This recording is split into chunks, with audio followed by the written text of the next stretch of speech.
Ayun, good morning, good evening, magandang buhay na naman sa ating lahat mga higala. Continuation to sa ating video. Sa last natin ipapakita, no? Kung nakikita nyo, nandito pa rin yung mga 17 natin. So continuation yung ngayon mga higala, kung ano yung ipapakita ko sa inyo sa kabilang side. So bago natin ipapakita, syempre magdadasal mo rin tayo. Lord God, gabayan niyo po ako sa aking mga ginagawa, ilan niyo po sa kapamakan, gayon din yung mga subscribers, yung mga viewers ko, yung family nila, especially yung mga nagbibigay ng kanilang blessings, ilan niyo po sila sa kapamakan, gabayan niyo po sila para po makapagpatuloy kami sa aming mga bawat isa ginagawa. Itong lahat ay alay sa iyo, in Jesus name I pray, Amen. Alright, so walang intro lang outro mahigala, dahil nandito lang naman ako sa loob. Ayan o, mapakikita nyo, mapapansin nyo, ayan, sold na po yan, kinakarga na sa zip loader, isang elf din, no? Ayan, kita nyo ba? Ayan siya. So dadalhin yan kung wala, pumunta kayo dito tapos taga Lapu-Lapu, Mandawi, or kahit saan kayo dito, kahit punta kayo sa pier, mayroon ding ditong zip loader, no? Wala kayong sasakyan, masasakyan, so ihatid yan kasi hindi yan makatravel. Aside from walang registration, naka right hand drive pa yan, so bawal talaga yan. Alright, so ito mga higala, so ang dami pa dito at mayroon pang container ba, no? Ano kayang laman dyan, tingnan natin yan. So as of now, ito papakita ko sa inyo mga higala. So ano yung mga available dito, pasensyahan nyo lang, medyo maingay dito kasi yan yung production area nito, ang production area nila, at saka yan mga higala, makikita nyo yung mga mini dam na yan. So dito tayo, so tingnan nyo mabuti, tingnan nyo maogi kung ano yung makikita nyo dito. Okay, so both side papakita ko na sa inyo. So dito mga higala, nakahilira. So ito, lahat ng ganito is lahat yan is pick up. So ma-scrum type man yan, ma-DE63, DE52, kung ano man yung makikita. So lahat po yan is pick up type model. Scrum either 4x2 or 4x4. This is right hand drive, not yet converted pa rin.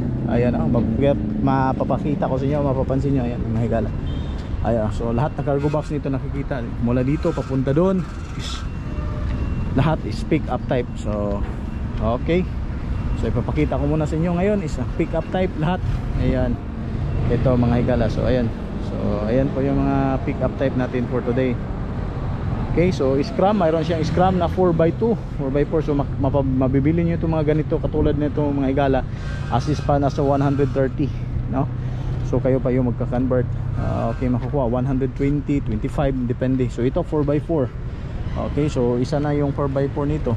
So this is ganito model. Ito yung mga lumang model na carburetor type pa, pero napakasubok at saka tibay na mga higala. Madaling ayusin at maraming piyesa. Ito yung mga scrum unit, no? Sa mga wala pang masyadong alam dyan, ito yung tinatawag na scrum. This is also 4x4, 4 bulbs, no?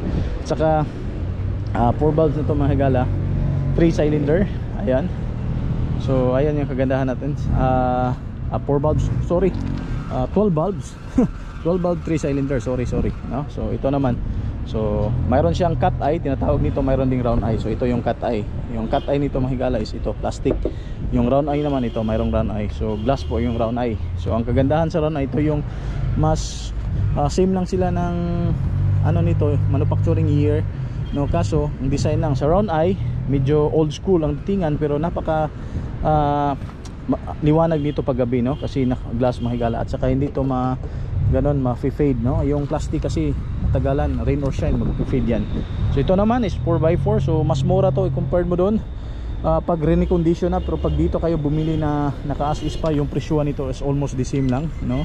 Kasi the same lang naman yan na makina. So sa pag recondition na po yan, at saka depende na din sa pag-modified kung ano yung idagdag nyo diyang mga accessories or ano yung modification na gagawin nyo, like mga canopy, lift up, or ano-ano pa, no?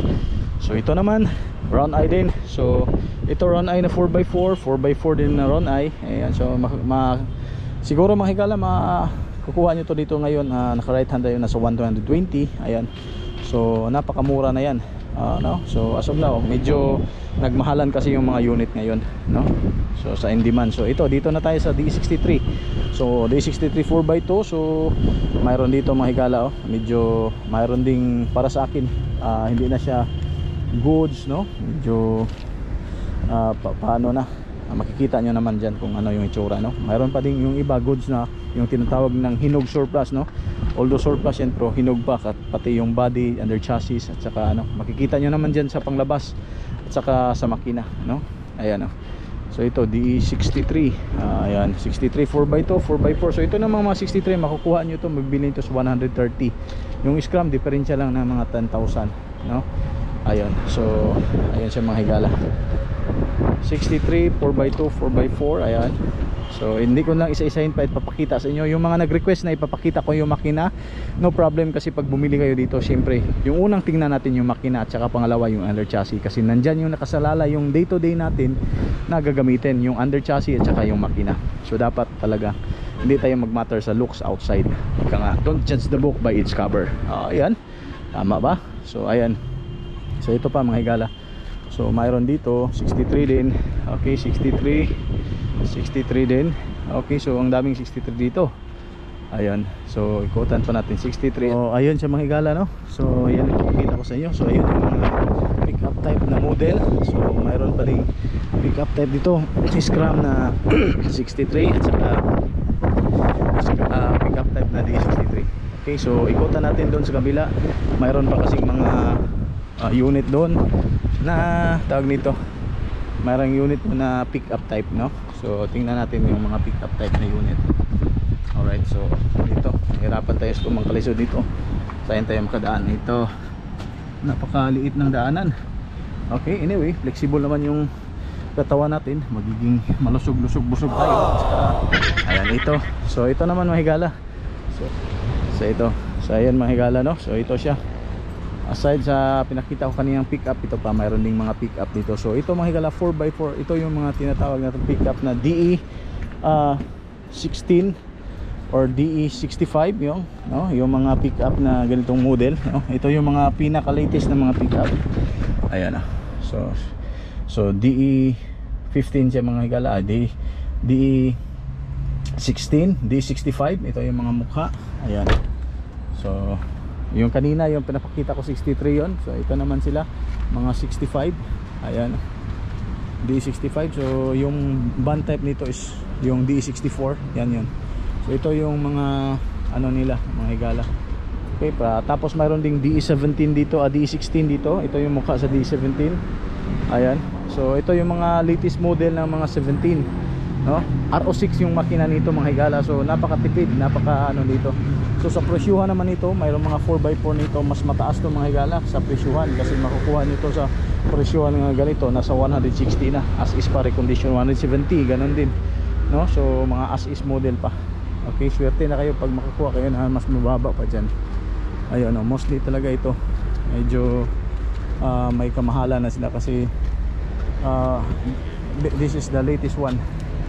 Okay, DE16. This is a very good for business, no? So ayun mga higala, no? So ito yung mga DE60 natin na pick up, manual transmission or automatic. So 4x2 or 4x4. So mostly dito mga higala is this is manual, no? So mostly sa ating mga 4x mga 16 basta pick up is manual, kasi pang negosyo talaga to, pang kabuhayan. Ayan, makikita niyo, pansin niyo. Ayan, so bihira lang yung mga matic nito, yung mga pickup mostly is manual. So all type nito is manual. This is 4x2, 4x4, manual empty, manual transmission, ibig sabihin manual. Ayan mga higala. So ayan, so again, ito yung DE16 model natin, DE65 na mga pick up, pangkabuhayan, pang negosyo. Ito yung mga latest model RO6 yung makina, napakatibay, napakabilis, at siyempre napakatipid ng gasolina. Ayan. So ayan mga higala, so sa next vlog pa natin, abang-abangan nyo pa, marami pa akong ipapakita dito. Kung ano naman yung maipapakita ko sa inyo sa next vlog natin, abangan nyo pa. So this is your boy Higala signing out. May God bless you all. See you in my next vlog. Bye bye.